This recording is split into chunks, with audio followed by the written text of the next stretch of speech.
Bueno, buenas tardes. Vamos a continuar un poco más antes del break. Yo quiero hacer solamente, en mi condición de pretendido laboralista, un par de reflexiones con el permiso que le he pedido al maestro Goldín, y me lo ha concedido. Realmente es un lujo para la colegiación y para el Colegio de Abogados de San Isidro estar llevando a cabo jornadas multidimensionales y tan pluralistas en cuanto a miradas, opiniones. Y una vez más el colegio, creo, debo decirlo, está a la vanguardia de este tipo de emprendimientos. Si la pregunta que yo me vengo haciendo, trato de compartir con ustedes brevemente, de por qué el tino de mi amigo Fulvio Santarelli, director del área académica, incluyó el tema laboral, haciendo foco en la vulnerabilidad, es porque nosotros estamos en presencia de un derecho social eminentemente que atraviesa tanto el contrato de trabajo como pacto, cuanto su concretización como relación laboral. Y su sinalagma, si así se lo quiere denominar, implica una desigualdad a priori, más allá de todas las posturas ideológicas, creo que todos coincidimos, con un sujeto más débil que el otro. Eso ya generaliza o focaliza el tema, esa misma simetría, en que hay una desigualdad. Y empleando las palabras de la doctora Basset en su brillante exposición de esta mañana, haciendo particularismo en la relación de trabajo, para nosotros existe evidentemente esa desigualdad que tracciona la vulnerabilidad y desde la teoría consecuencialista llegamos a la precariedad laboral. Para mí es un placer personalísimo contar con un jurista de la envergadura del doctor Goldín. Lo voy a presentar brevemente, profesor emérito de la Universidad de Buenos Aires, de la Universidad de San Andrés, presidente honorario de la International Society for Labor and Social Security Law, integra el Consejo Científico de la Revista Internacional del Trabajo de la Organización Internacional del Trabajo en Ginebra y de otras publicaciones americanas y europeas. Doctor Goldín, lo invito a poder compartir con usted.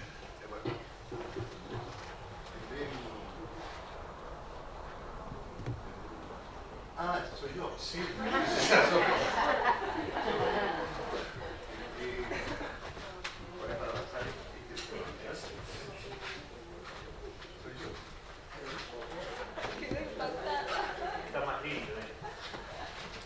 Que uno siempre busca algo que, digamos, que después lo desmienta con la presencia, digamos, hace lo que puede. Yo voy a tener que tratar este tema de la vulnerabilidad, de la precariedad y la vulnerabilidad laboral en el marco más amplio de las actuales tendencias del derecho de trabajo. Porque el derecho de trabajo está caminando, no se sabe muy bien a dónde, pero está caminando y está caminando fuerte. Por lo tanto, tendré que, digamos, manejarlo en ese marco. Partiendo de lo que fue históricamente, lo que es históricamente el contrato de trabajo típico, que es un contrato de trabajo de una prestación en relación de dependencia para un empleador directo en un vínculo permanente y de tiempo completo que se ejecuta en el domicilio del empleador. Ese es el contrato de trabajo típico en torno del cual se construyó el grueso del ordenamiento laboral. El apartamiento respecto del contrato de trabajo típico, el hecho de involucrarse en un contrato de trabajo atípico, implica haberse privado de ciertos derechos básicos que aquella figura conlleva. Porque los derechos, ahora lo vamos a ver, giran en torno de la figura básica del contrato de trabajo típico. El contrato típico, visto desde la protección del trabajador, implica la aplicación íntegra del aparato tutela. Cada tipicidad, cada contrato atípico implica el desplazamiento de algún rasgo del contrato de trabajo típico y consiguientes derechos que son propios del contrato típico. En las atipicidades contractuales que podrían llamarse objetivas, yo llamo objetivas a las atipicidades contractuales que responden a alguna demanda concreta del sistema productivo. Uso esta modalidad contractual porque me lo pide el sistema productivo en sí. Se entiende que tiene que haber una correspondencia de ese contrato con esa característica del sistema productivo. Es el caso del contrato a plazo fijo, que requiere una tarea que razonablemente apreciada legitime la terminación del contrato de trabajo en un momento determinado, el contrato eventual, el contrato de temporada. En esas atipicidades objetivas, el que usa la modalidad contractual tiene que acreditar esa causa objetiva que la liga con ese fenómeno del sistema productivo. Y si no la acredita, el ordenamiento reacciona y restablece el contrato de trabajo típico. Eso cuando uno pretende hacer un contrato a plazo fijo, pero no hay esas modalidades razonablemente apreciadas de la tarea a la que se refiere, entonces el efecto de la ley es: flaco, te equivocaste. Este no es el contrato es el contrato típico por tiempo indeterminado. O sea, el propio ordenamiento tiene una especie de anticuerpo que reacciona cuando el sistema no garantiza esa atipicidad. Diversos factores indujeron la gradual generalización de las atipicidades. Esto de la gradual generalización de las atipicidades es una de las grandes tendencias, quizá la más fuerte, que está, digamos, transitando el derecho del trabajo. Es lo que nosotros llamamos la desestandarización del contrato de trabajo, en donde salimos de una figura estándar que se está volviendo cada vez más extraña y una figura desestandarizada que son los contratos de trabajo atípicos. Y además de las atipicidades objetivas, recuerda lo que decíamos antes, que se corresponden con causas objetivas del sistema productivo que las reclaman, hay una serie de causas que han determinado esta generalizada tendencia de atipicidad del ordenamiento laboral. Las crisis, primero la flexibilidad, la desregulación, la apertura de los mercados, las crisis, las necesidades reales o hipotéticas de la competencia, los requerimientos de abaratamiento de la laboralidad, son todos fenómenos que tienden a alentar la instalación de contratos de trabajo atípico. Las tendencias de huida del derecho del trabajo. La huida del derecho del trabajo es casi, digamos, una tendencia acuñada por los colegas italianos en la década del 90, que subsiste y se profundiza hasta hoy. La huida del derecho del trabajo que se ve en el trabajo negro, en el fraude y la simulación. El fraude y la simulación es la imitación o remedo de tipicidades objetivas, interposiciones y descentralización productiva, una de las tendencias más fuertes de los últimos tiempos. La individualización del derecho del trabajo es la huida del derecho colectivo de trabajo. De paso, déjenme decirle algo que viene de costado, pero es importante tenerlo en cuenta. Hay tres manifestaciones del ordenamiento que se dieron con toda claridad cuando en la Argentina quisimos transitar rumbos hacia la flexibilidad laboral. Y entonces ahí se veía que había el garantismo tradicional, discernido por la ley, el garantismo colectivo, que ponía menos ley, pero ponía en manos del convenio colectivo a afrontar esas garantías, y la tendencia de individualización, que suponía menos ley, menos convenio colectivo, más contrato individual. Lógicamente, si nos pasamos de rosca con el contrato individual, vamos a llegar a un derecho del trabajo que no es, porque el contrato individual por sí solo no está en condiciones de ofrecer tutela alguna. La tendencia de individualización es una forma de huir del derecho colectivo de trabajo, de huir de los sindicatos, de huir de la protección colectiva. El recurso real o artificial al trabajo autónomo, una cuestión central en nuestras reflexiones de hoy, todo lo cual configura esa tendencia de desestandarización. Fíjense ustedes que el propio Estado deslaboraliza. De pronto encontramos normas estatales, digamos que con la finalidad de abaratamiento, consideraciones del mercado de trabajo, o lo que fuera, normas estatales que dicen a tal contrato que es dependiente lo vamos a tratar como si no fuera dependiente. Esa es una deslaboralización discernida por el propio Estado. y aunque no viene directamente al caso, tengan presente que nuestra experiencia, la desalarización,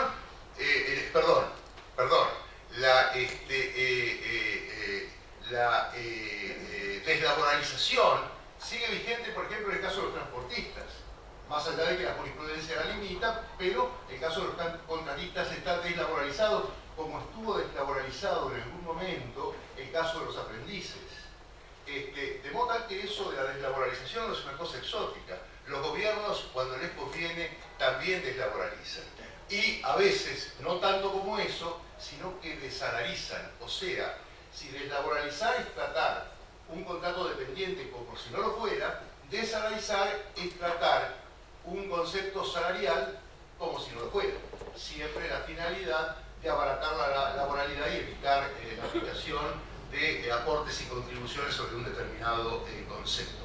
Acá esto, digamos, me parece un poco, efectista, pero es absolutamente real. Una colega de NYU cita una manifestación de un banquero identificado por nombre y apellido. O sea, no es un invento. Si fuera un invento sería un buen invento, pero no es un invento. En donde él se pregunta, manifestación de huida, elocuente de huida, él dice: tengo que, cubrir un puesto de trabajo.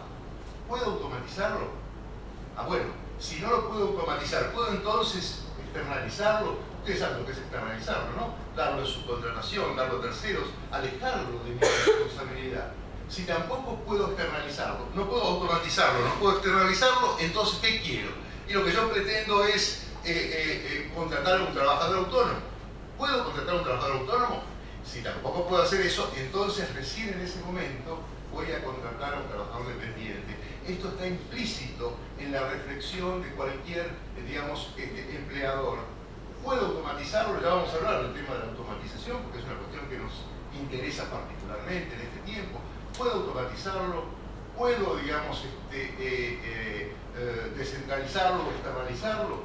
¿Puedo contratar a un trabajador autónomo? Perdí, no puedo hacer todo eso. Recién en ese caso voy a contratar a un trabajador dependiente. De ese modo, la tipicidad, que históricamente se suponía que respondía solo a criterios objetivos, la tipicidad objetiva de la que hablaba en las primeras líneas de esta reflexión, prevalecen ahora condiciones de competitividad, reducción de costos, de empleo, de mercado de trabajo. Tiende a predominar, como ha sido habitual, la voluntad del empleador. También manifestaciones de fraude o simulación como remedio o imitación de la tipicidad o de las antipicidades objetivas permitidas. ¿Todo eso para qué? De lo que se trata, lo que se busca, en definitiva, y es bastante evidente, bastante obvio, es transferir costos y riesgos sociales desde los empleadores a cada trabajador, como si la división de esos riesgos entre tantos, los trabajadores, los hiciera menos costosos. Esa expulsión empresaria de los costos y su traslado de la exclusividad a los trabajadores es un gran problema. Ya vamos a ver cómo se está generalizando este problema. Ya no responde a criterios objetivos ni requerimientos de los sistemas productivos. Ahora más bien al abaratamiento y a la satisfacción de demandas de flexibilidad. Es la voluntad del empleador encubierta tras aparentes pactos, porque los acuerdos con el trabajador son pactos que el trabajador suele ser irresistibles. Cada tipicidad, figura dominante en el proceso de desestandarización, desplaza cierto rasgo del contrato típico. Por ejemplo, desplaza la plenitud del tiempo de trabajo el contrato de trabajo a tiempo parcial. Por ejemplo, desplaza la continuidad del vínculo, la atipicidad del trabajo ocasional o eventual, el trabajo a plazo fijo, el trabajo de temporada, que desplaza la continuidad del vínculo. Desplaza la continuidad, estabilidad o permanencia del vínculo cuando tenemos supuestos de trabajo intermitente, inestable, employment at will, que como ustedes saben es el modelo de contrato de trabajo americano, en donde contrato a un trabajador cuando quiero y prescindo de él también cuando lo deseo. Ese es el employment at will, en donde ahí es una forma estandarizada de contratación. Entre nosotros es una forma desestandarizada. La figura del empleador, la del trabajador, se ponen, también en duda porque se interponen sujetos, diversos tipos de intermediarios que asumen roles sustitutivos. Y por eso es muy notable, pero cuando uno examina la literatura comparada, el estudio central de hoy, más allá del tema de las formas de automatización, de las que voy a hablar algo a continuación, consiste en preguntarse, miren qué preguntas elementales: ¿qué es un trabajador? ¿Qué es un empleador? Hasta ahora sabíamos claramente qué es un trabajador, qué es un empleador. Ahora los juristas más notables, particularmente en el pensamiento anglosajón, están debatiendo qué es un empleador, qué es un trabajador en este contexto y con estas tendencias. No me molesta que me interrumpan si algo que digo no está suficientemente claro, al contrario, me agradaría, digamos. Como viejo profesor que soy, no les quiero contar porque me da vergüenza que tengo 50 años enseñando, aunque no parezca porque soy evidentemente muy joven, pero digamos, no me molesta que me interrumpan, al contrario, me ayuda mucho que me interrumpan, porque me hace menos lo más. Tengo que decir además acá, pero no la voy a identificar para no hacerla pasar, que está la nieta de mi gran maestro, el maestro de mi vida, digamos, así que me está controlando, está viendo si respondo a sus expectativas. Sobreviene además una, y esta es la más sugerente, la más importante, una tipicidad crecientemente generalizada, la que resulta del desdibujamiento de los límites entre autonomía y dependencia, porque esta es una atipicidad creciente. Ya no se ve con claridad qué es trabajo dependiente y qué es trabajo autónomo. Se ha producido una difuminación de los límites, en donde en muchos casos tengo que estar haciendo un esfuerzo de reflexión y un esfuerzo de indagación para saber qué es trabajo dependiente y qué es trabajo autónomo. Y es muy notable que, digamos, esta nueva especie de atipicidad, puse ahí, se manifiesta cuando quien presta un servicio o realiza una obra es contratado como sujeto jurídicamente autónomo, pero es económicamente dependiente. O sea, está sujeto a una férrea dependencia económica, pero no jurídica, como semiautónomo o de cualquier otro modo que pueda calificarse como una relación ambigua. Acá no estoy hablando de fraude, estoy hablando de relaciones objetivamente ambiguas en las que no es posible discernir con claridad si ese hombre es un trabajador dependiente o es un trabajador autónomo. Relación ambigua es la expresión utilizada por la OIT cuando a partir de 1994 empezó a trabajar la idea de poder reconocer el vínculo laboral en este contexto de difuminación de los límites entre autonomía y dependencia. Esto que acabo de decir, además, es una manifestación de la tendencia obsolescente que exhibe en los últimos tiempos el concepto de subordinación jurídica como factor de identificación de los sujetos protegidos del derecho al trabajo. El concepto de dependencia nos está haciendo agua, ha perdido abarcatividad. Ya no nos alcanza para identificar con claridad quiénes son los sujetos que deben estar al interior del sistema de protección laboral. Esta es una tendencia no solo en Argentina, sino en todo el mundo, que la hemos estudiado, que la seguimos estudiando porque vamos a tener que encontrar otros centros de imputación en algún momento para reemplazar a un concepto de dependencia que siempre fue imperfecto, lo decía el maestro de Leali, siempre fue imperfecto, concesión, digamos, muy querida, digamos, siempre fue imperfecto, pero como respondía a un tipo dominante existente en la sociedad, resolvía la mayoría de los problemas. Decía de Leali, es un concepto imperfecto, pero es lo que hay. Y lo que hay era suficientemente eficaz como para poder identificar de modo simple, evidente y casi intuitivo, nosotros lo decimos en términos futboleros, de taquito, quiénes son trabajadores dependientes y quiénes son trabajadores autónomos. Esa facilidad de identificar de forma simple, evidente y casi intuitiva se está perdiendo y se está haciendo cada vez más difícil. Y tengan presente ustedes que si para saber si un trabajador es dependiente o autónomo, o sea, si lo tenemos que proteger o no lo tenemos que proteger, esto de ir a la justicia está muy bien, pero no sirve. Esto no sirve porque es un sistema que se base en el grueso de los casos de transitar la justicia, es un sistema que no va a funcionar. funcionó hasta ahora porque el concepto de dependencia tenía esa correspondencia natural con el modelo dominante de trabajo. Ya no va a poder seguir funcionando.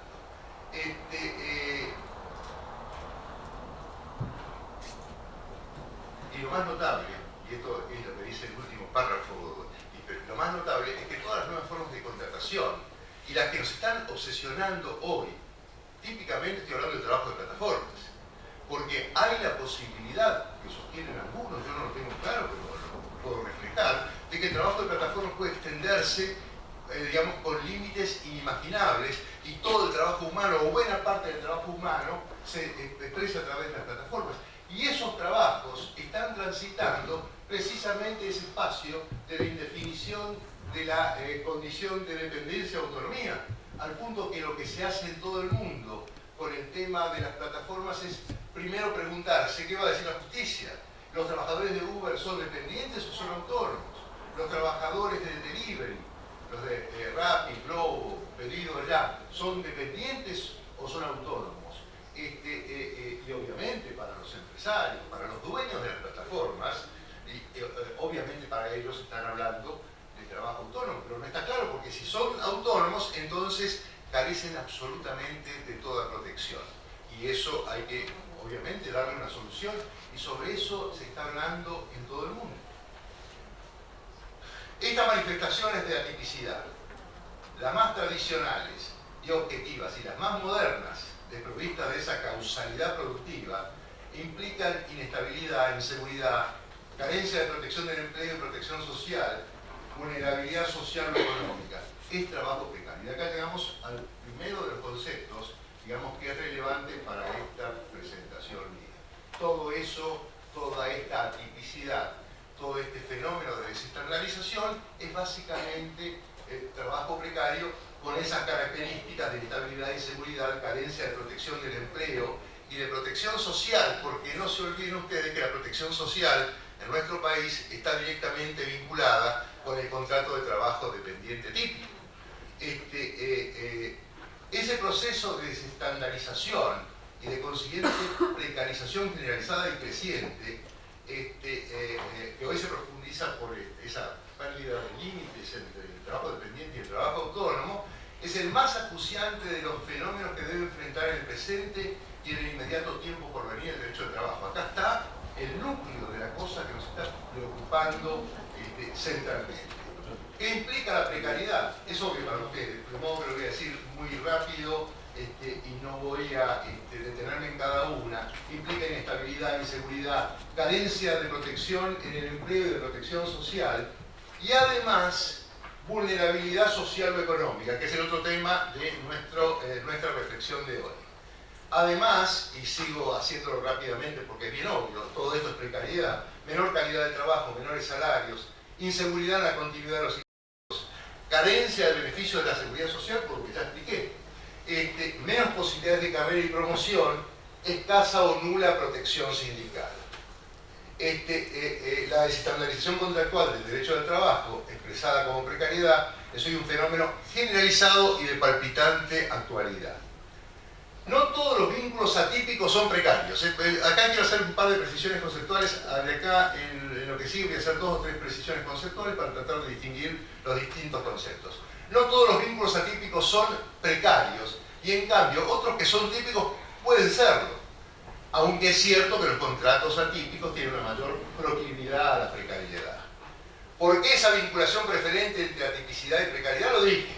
Porque la mayor parte de los derechos de los trabajadores, y en particular los de protección y seguridad social, han sido construidos en torno del contrato de trabajo típico, privando de esas tutelas a los que no lo son. La precariedad trasciende específicamente laboral, induce autodesvalorización, riesgo de salud o seguridad personal, afectación ya estamos incursionando deslizándonos hacia la vulnerabilidad, afectación de la familia, desalientos de decisión, decisiones de entrenamiento y formación. Y yo hago otra precisión conceptual, que me parece importante para ir distinguiendo los conceptos que vamos manejando. La tipicidad alude al apartamiento del modelo contractual típico. Eso es atipicidad. Mientras que la precariedad se refiere a las privaciones que en términos de protección produce ese apartamiento. ¿Está claro, no es cierto? atipicidad es apartamiento del modelo contractual típico y en cambio precariedad está ocupándose de las privaciones que de ese apartamiento resultan en detrimento del trabajador. Relación entre precariedad y vulnerabilidad. Como lo anticipamos del título mismo de esta presentación, hay otro concepto relevante que es precisamente el que es motivo central de este seminario y es el de la vulnerabilidad. Baste decir por ahora, siempre en orden de las precisiones conceptuales, que no todos los trabajadores que son parte de contratos atípicos son vulnerables. No todos los que forman parte de contratos típicos son vulnerables, pero sí es posible afirmar que en general los trabajadores que forman parte de una relación precaria se tornan por ellos mismos vulnerables. O sea, si me meten en una relación precaria, paso a estar en un riesgo alto de vulnerabilidad. Y por otra parte, los trabajadores que forman parte de categorías vulnerables, que vamos a mencionar y enunciar rápidamente enseguida, tienen más posibilidades de quedar involucrados en relaciones precarias. Ahí está la relación entre precariedad y vulnerabilidad. Los que quedan involucrados en relaciones precarias tienen tendencia a devenir por eso vulnerables. Los trabajadores que son íncitamente vulnerables, ya vamos a ver, tienen más probabilidad de caer involucrados como partes en relaciones de trabajo precarias. ¿Y qué tipos de vulnerabilidad? También muy rápido, porque no podemos desarrollarlo esto en detalle, pero la vulnerabilidad puede ser individual. Tal el caso de aquellos trabajadores que no pueden desarrollar su máximo potencial laboral por carencia de habilidades, de recursos o de funciones. Es la teoría de las capabilities de Amartya Sen, el premio Nobel, digamos, que expresa esa, entre otras cosas, esa característica de ciertas limitaciones del individuo. Otra variante es aquella en que un trabajador deviene vulnerable debido a la situación que enfrenta. Y ya lo hemos dicho, el caso del hombre que ha sido puesto en una relación precaria deviene por eso vulnerable. Sería una vulnerabilidad situacional. Es la situación lo que lo lleva al hombre a convertirse en un sujeto vulnerable. Hay quien habla también de una vulnerabilidad universal y dice todos somos susceptibles de vulnerabilidad y debe ser el ordenamiento el que tiene que prevenir esa compleja condición. Y finalmente y ominosamente pueden ser vulnerables quienes integran grupos desfavorecidos. Esto es bien obvio para ustedes. Los relativos al género, quienes transitan la maternidad y el embarazo, en particular madres solteras, los migrantes, los indocumentados, los que pertenecen a alguna minoría étnica, racializada se diría en inglés, un equivalente en inglés, las personas originarias, ciertos extranjeros, particularmente en tiempos o lugares en los que prevalecen concepciones xenófobas, quienes forman los grupos de personas de mayor edad o de jóvenes. Yo no estoy en ninguno de los dos, no tengo problemas con eso. Quienes padecen discapacidades. ¿Por qué se ríen? Yo lo dije en serio, me preocupa. Una definición contenida en un documento oficial británico que me gustó, me pareció muy elocuente, muy clara, define al trabajador vulnerable como aquel que trabaja en un ámbito en el que existe un alto riesgo de denegación de los derechos laborales y que no tiene la capacidad o los medios para protegerse de ese abuso. El trabajador vulnerable tiene escasas posibilidades de progreso y también pocas oportunidades de ser asistido por la acción colectiva para mejorarlos. Quienes están en la situación de vulnerabilidad tienen pocas posibilidades de salir de ella. Y otra precisión conceptual. La precariedad es una condición de muchos contratos atípicos. Ya vimos que una cosa es el contrato atípico y otra que es la modalidad contractual y el apartamiento del modelo típico, y otra cosa es la precariedad, que son la pérdida de derechos derivada de aquella condición. Refiere al tipo contractual y las privaciones que en términos de protección genera ese vínculo contractual. La vulnerabilidad, en cambio, se refiere a la condición del sujeto trabajador, que es parte de ese vínculo. Está claro, ¿no es cierto? Precariedad, que es lo que viene del contrato, normalmente atípico. Vulnerabilidad es lo que se refiere al sujeto que forma parte de ese contrato. Y acá llegamos a nuevas formas de precariedad y vulnerabilidad, junto a otras manifestaciones de... Ya falta poco, no se vayan porque yo me deprimo mucho cuando veo que se empiezan a ir. Yo empiezo a extorsionar, veo uno y lo maltrato, lo dejo ir, pero lo maltrato así y mido el resto para que no se Deja vulnerable. exactamente, exactamente. Junto a otras manifestaciones de atipicidad y precariedad, es precisamente por la recordada difuminación del concepto de dependencia. Tengan presente, esta difuminación del concepto de dependencia es uno de los problemas centrales del ordenamiento laboral, que no se sabe exactamente cómo vamos a terminar resolviéndolo. Algo voy a decir en las dos últimas transparencias, donde creo que por dónde pueden ir las cosas. Por donde transitan formas de vinculación y reclutamiento que eluden con mayor o menor rigor el reconocimiento de la dependencia laboral. Y acá viene el procesamiento digital de la información, y me voy a referir particularmente a las plataformas informáticas. Las plataformas informáticas son precisamente las formas más modernas de la precariedad y la vulnerabilidad. Al margen, por lo menos entre nosotros, pero en la mayoría de los países, al margen total del sistema de protección, constituyen las nuevas formas de precariedad y vulnerabilidad, que tienden a generalizarse, lo cual nos plantea un problema, digamos, que debe preocupar seriamente.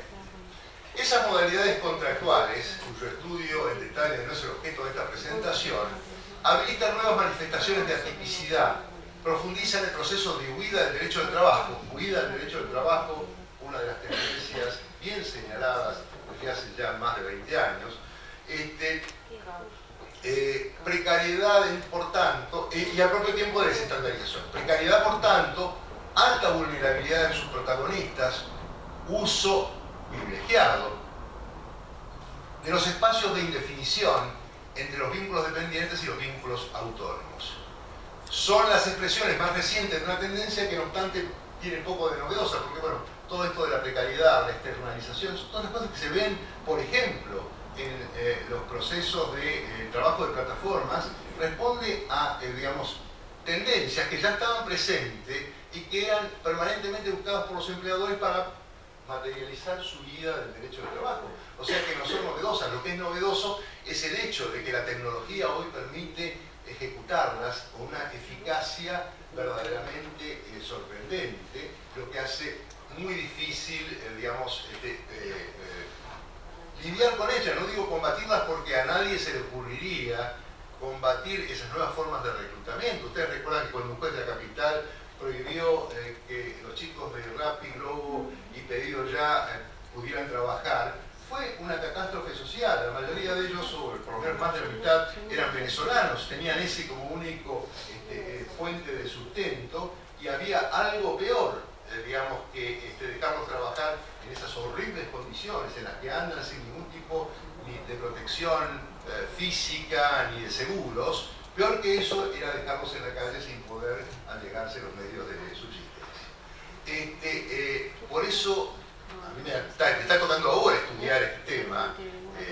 Bueno, lo voy a decir para la CEPAL, digamos, estoy pensando en cómo regular las plataformas informáticas, y en la experiencia comparada, todos lo plantean en estos términos. ¿Cómo hacemos para regular las plataformas informáticas sin impedir el modelo de negocios? Porque todos se dan cuenta de que el modelo de negocios tiene un aporte para hacer, pero, digamos, hay que ver cómo se hace para que se pueda hacer, digamos, sin impedir su funcionamiento. La precariedad y la vulnerabilidad son un problema social. Y hay un exfuncionario de la OIT jubilado, Louis Standing, británico, que, digamos, en su obra The Precariat, The New Dangerous Class, sugirió que el precariato es la nueva y problemática clase social emergente.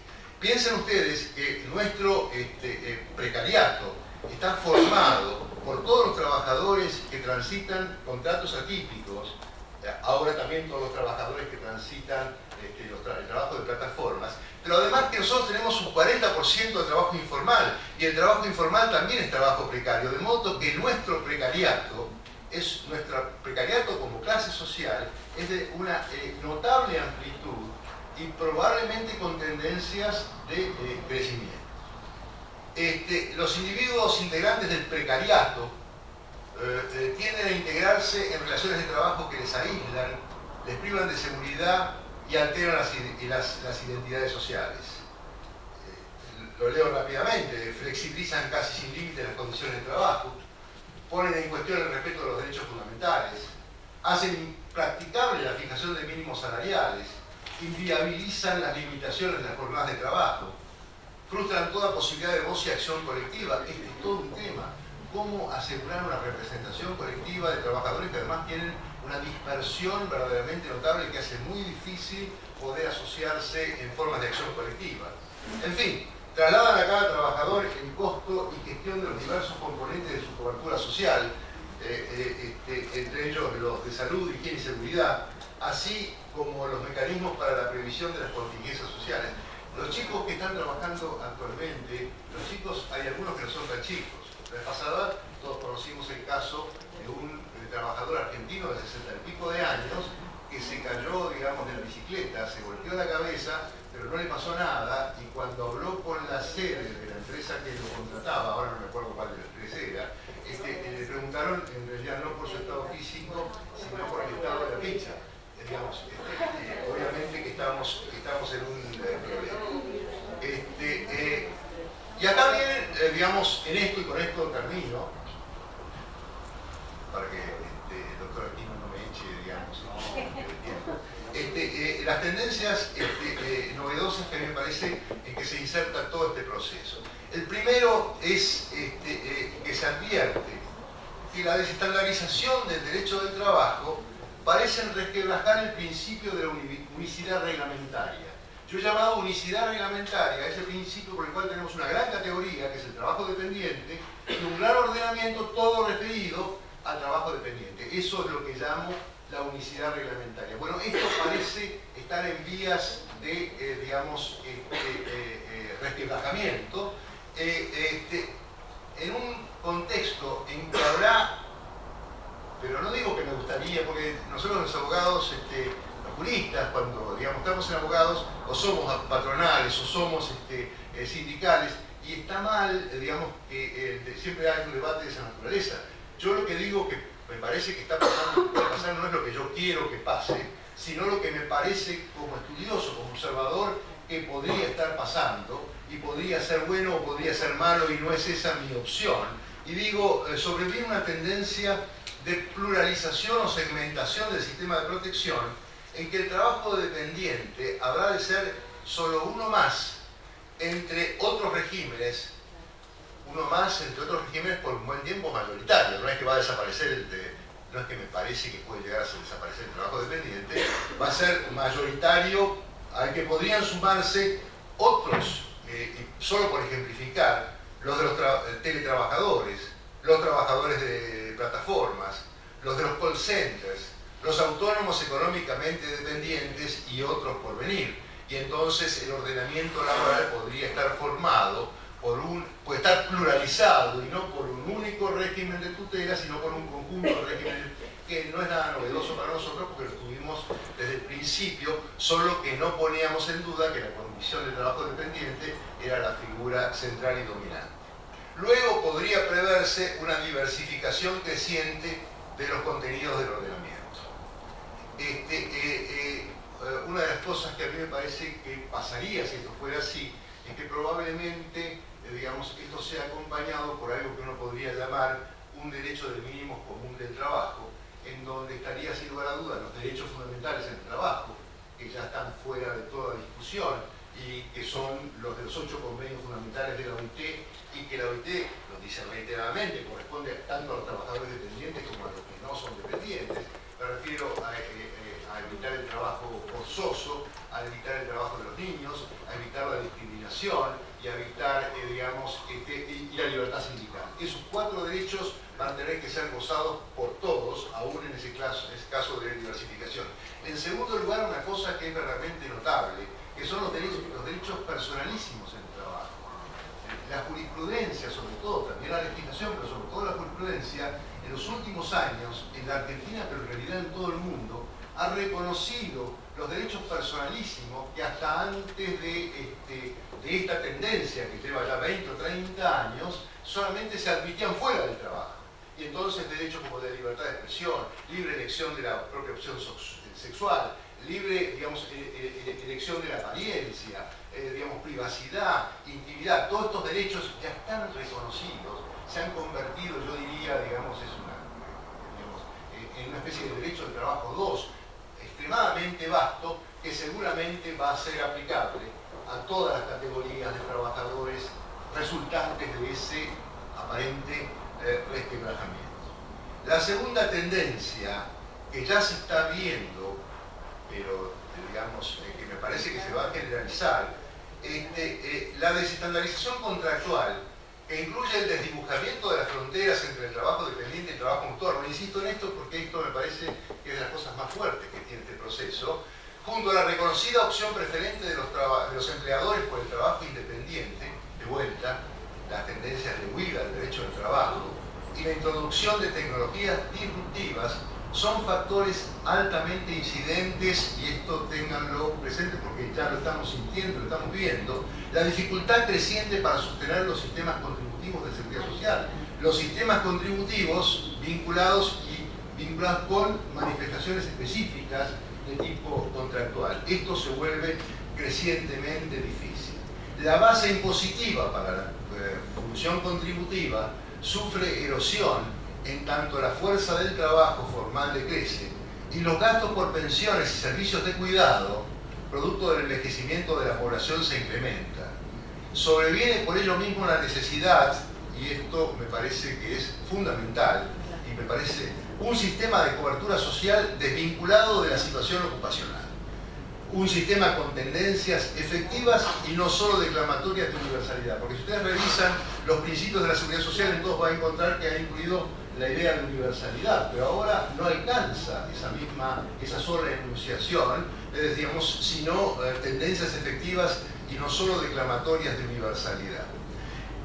Y hay dos debates en curso, digamos, que también están inundando los repertorios del pensamiento y la literatura, que es el ingreso básico universal, o sea, el Estado dando una asignación a cada persona, a cada integrante de la sociedad con prescindencia de su situación. ¿Qué es eso? No está funcionando todavía en la práctica en ninguna parte, pero digamos, la cantidad de esfuerzo intelectual que se está poniendo en el tema del ingreso básico universal es notable e importante, y eso no es sino otra cosa que responder a la expectativa de que este fenómeno de la necesidad de una cobertura universal se convierta materialmente en acto. Les aclaro que acá también hay una discusión ideológica. Para algunos, el ingreso básico universal, no le dije nada, estuve generoso, pero no hace nada, yo no puedo reconocer. Gracias. Digo una pavada y me olvido de qué estaba diciendo.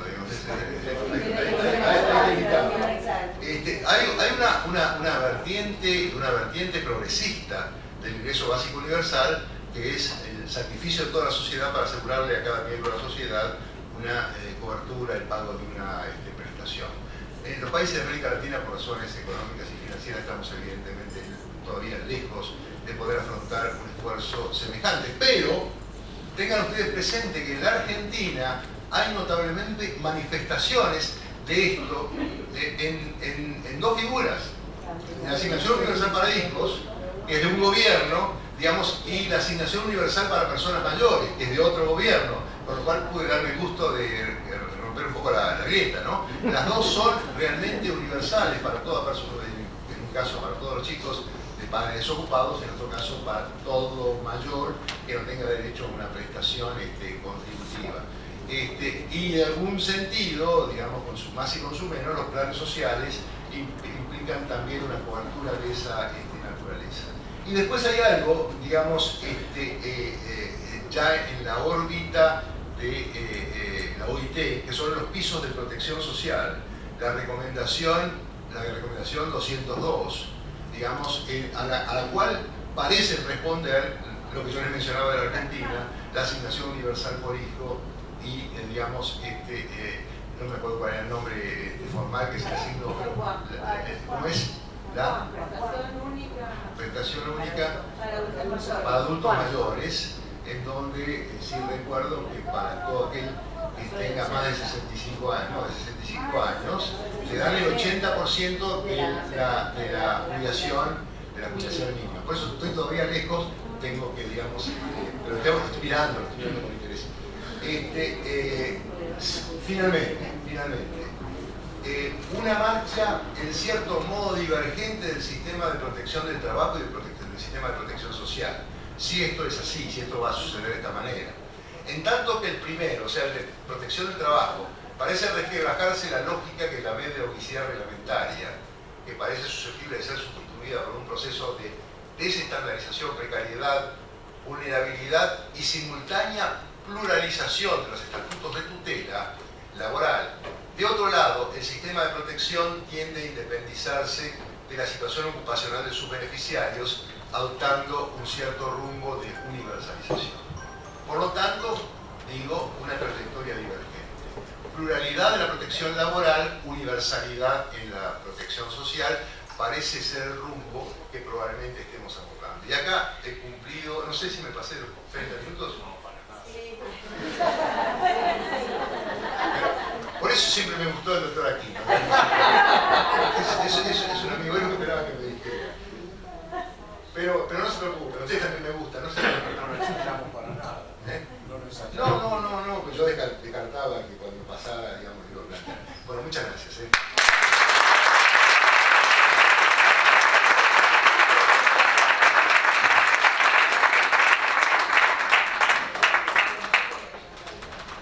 Muy bien. Preguntas, inquietudes para el doctor Goldín. Yo voy a arrancar con una, a ver si rompemos. La verdad de todo lo que yo había escrito, lo respondiste todo. Impresionante. Pero, por ejemplo,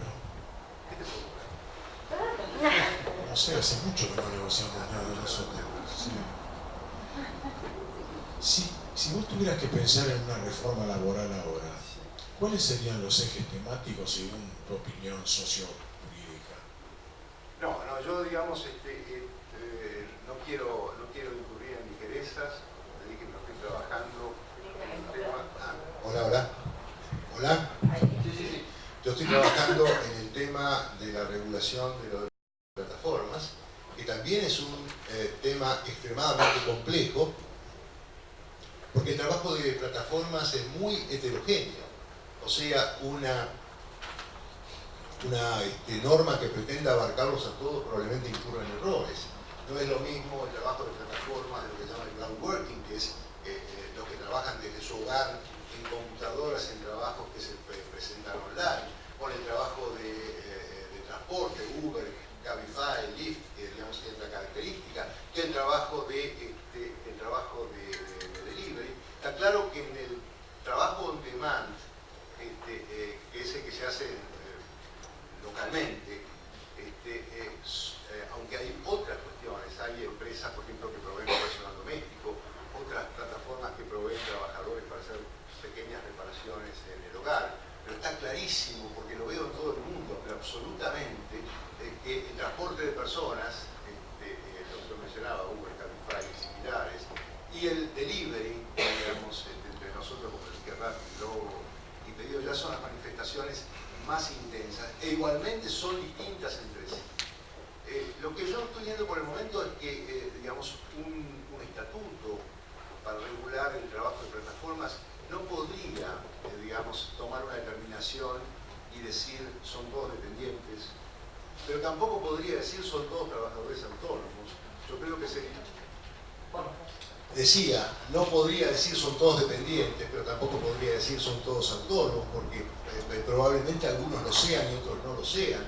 Y hacer esa declaración, digamos, urbi et orbe, digamos, para todos los trabajadores sería un exceso.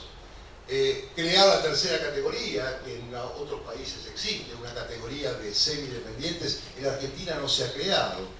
Y en países donde se ha creado, se sostiene que se ha utilizado fundamentalmente para sacar a trabajadores típicamente dependientes y someterlos a una serie de protección. De modo tal que yo me inclino más en pensar en un estatuto de factores, de condiciones mínimas de tutela, digamos, no voy a decir acá cuáles deberían ser, digamos, esos aspectos a tutelar, pero, digamos, garantizarlos al trabajador con prescindencia de su condición de dependiente, autónomo autónomo, semiautónomo o lo que fuera, para que tenga acceso a esa protección sin tener que transitar un juicio. Se ha dicho, tener que transitar un juicio para acceder a una protección elemental es una verdadera tragedia y eso no sirve. Y sin perjuicio de que se consideran que tienen derecho a más protección, puedan transitar el juicio, pero no esperando hasta ese momento para poder acceder a protecciones elementales como una cobertura contra el riesgo de trabajo, la cobertura de la salud, al final lo estoy diciendo, la cobertura de la salud, los mecanismos de higiene y seguridad para protegerse en esa tarea, en esa carrera enloquecida que hacen por la calle en bicicleta, exponiéndose a situaciones gravísimas. Me parece que la cosa debería ir por ahí. Pero yo no quiero generalizar, digamos, porque no estoy pensando en términos de una reforma laboral global, y como no lo estoy pensando, no quiero decir macanas. En cada momento, si tuviera que pensarlo, ciertamente lo pensaría, pero no quiero improvisar.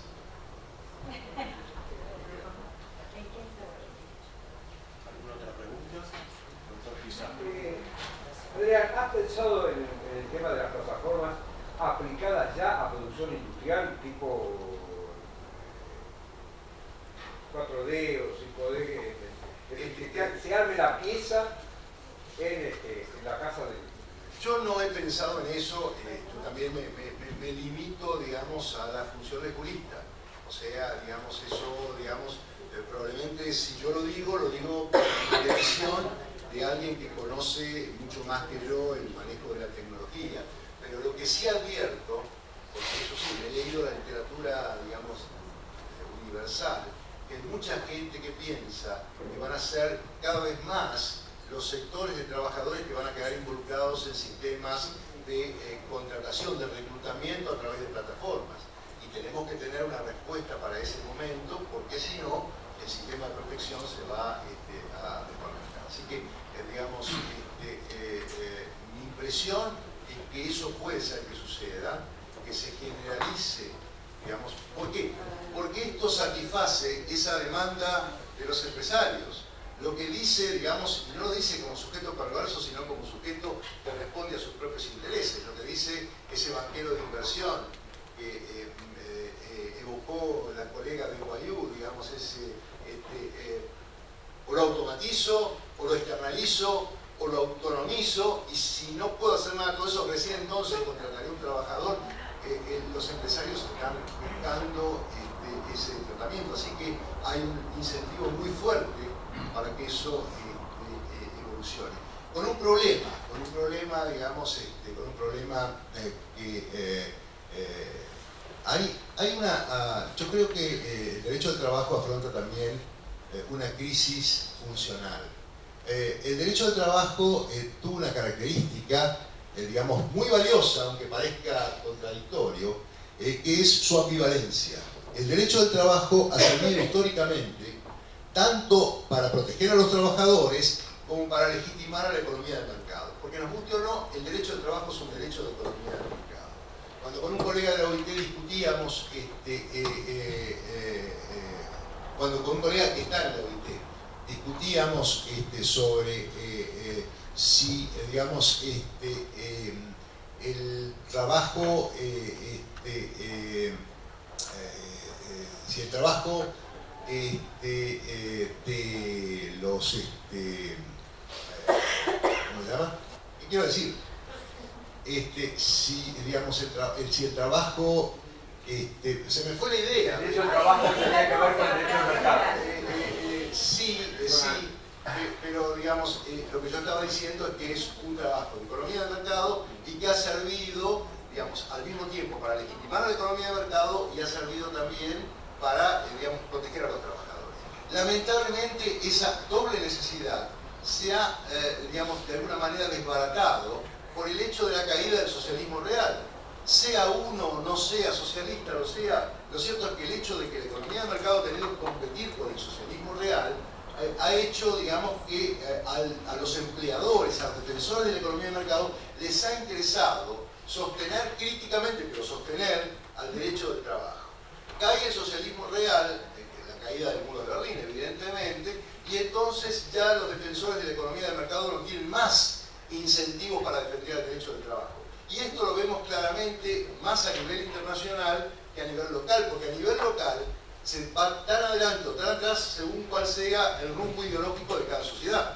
Si nosotros tenemos un gobierno centralmente de izquierda, probablemente se avance en la protección. Si tenemos un gobierno centralmente de derecha, probablemente no se avance en la protección.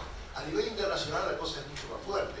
Y por eso, desde que esto ha pasado, fíjense ustedes que la economía, digamos,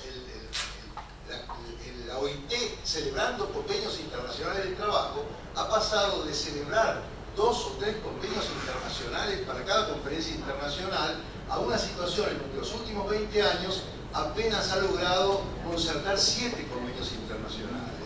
El campo internacional está mostrando la evidencia de que esa crisis funcional derivada de que los empresarios ya no tienen interés de defender ni siquiera críticamente al derecho del trabajo, nos ha llevado a no querer firmar más convenios internacionales y solo firman convenios internacionales que no afecten la lógica del sistema capitalista. Por eso hace no mucho celebraron el convenio internacional sobre el trabajo doméstico, el cual nos ocasiona problemas, y ahora acaban de celebrar el convenio internacional de la protección contra la violencia laboral, que tiene una característica similar, que es un convenio extremadamente importante, pero digo, es así. En los últimos 20 años, decía un colega mío, es más fácil en la OIT sacar una declaración que sacar un convenio internacional.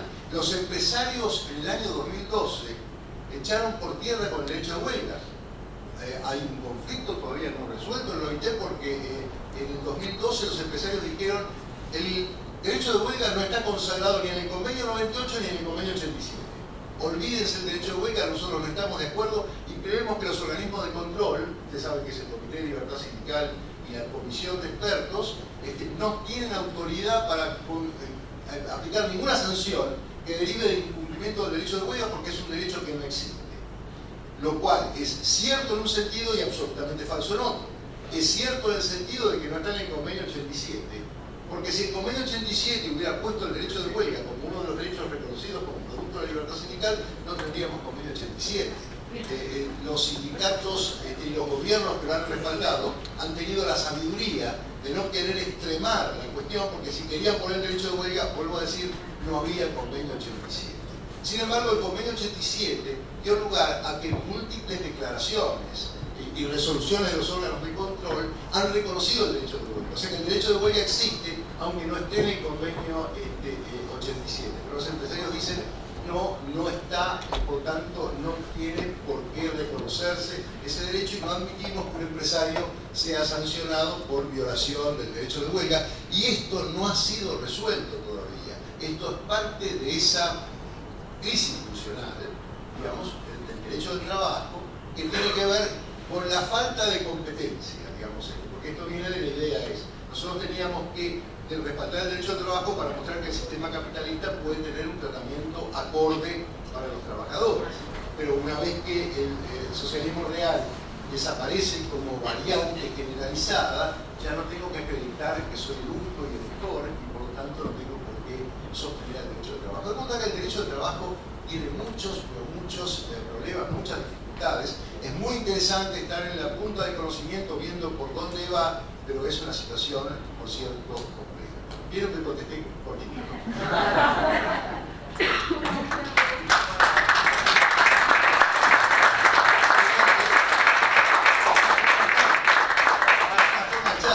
Me echan a los aplausos.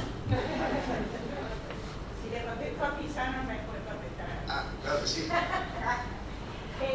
Usted habló del trabajo en las plataformas y también habló de que habría que otorgarle algunos derechos básicos a los trabajadores.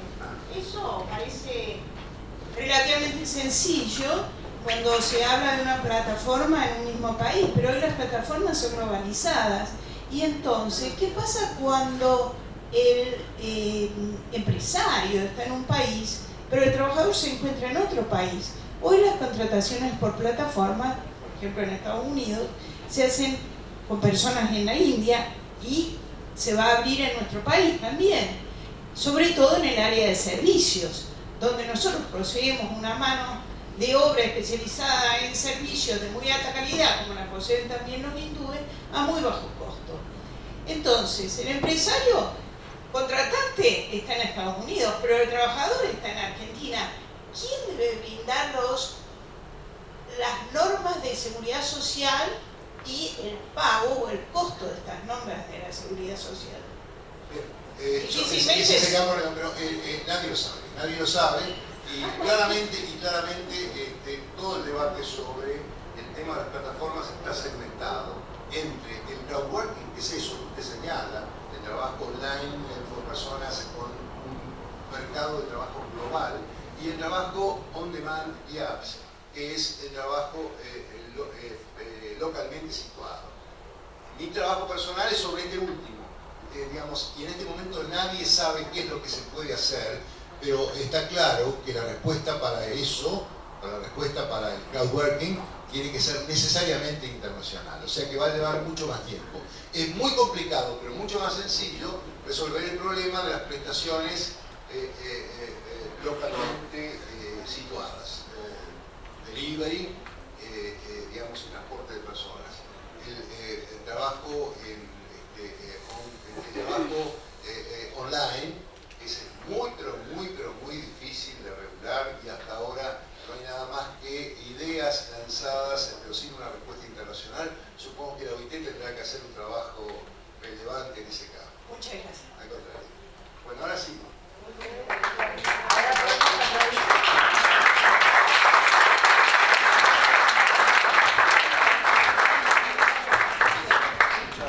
Bueno, muy breve.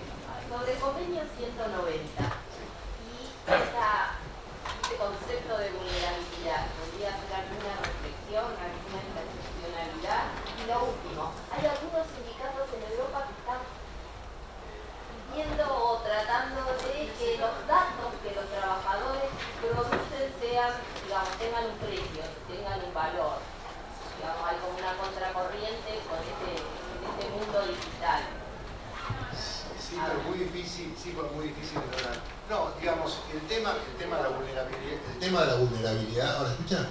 El tema de la vulnerabilidad en el convenio 190 va de suyo, es evidente. Lo que yo he observado en el convenio 190, digamos, que ciertamente no he terminado de conocerlo en profundidad, digamos, es que ha hecho un inventario de todas las manifestaciones de violencia, digamos, en el trabajo, que es verdaderamente notable y elogiable, y que ha habido un gran entusiasmo en la conferencia en la OIT con la aprobación de este convenio, precisamente porque es un convenio que está, a mi juicio, bien hecho, en un contexto en donde no se celebran más convenios, en un contexto en donde la OIT está fuertemente postergada, hay quienes se quejan seriamente de las estrategias de la propia organización.